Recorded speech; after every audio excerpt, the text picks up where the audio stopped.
Ukraine ইস্যুতে Trump Putin বৈঠক, কোনো চুক্তি হয়নি। আলাস্কার মাটিতে মুখোমুখি হলেন ডোনাল্ড ট্রাম্প আর ভ্লাদিমির পুতিন।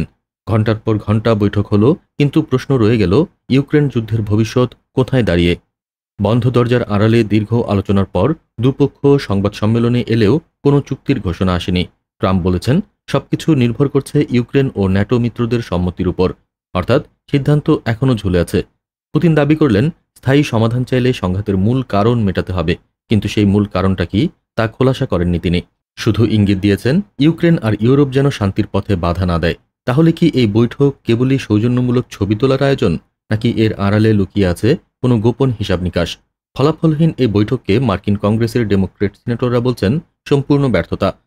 যখন ইউক্রেনে রাশিয়ার গোলা চলছে, তখন ট্রাম্পের মুখে পুতিনের প্রশংসা। এটা কি আমেরিকার নতি স্বীকারের ইঙ্গিত, নাকি বড় কোনো খেলার প্রস্তুতি? উত্তর মিলবে সময়ের অপেক্ষায়।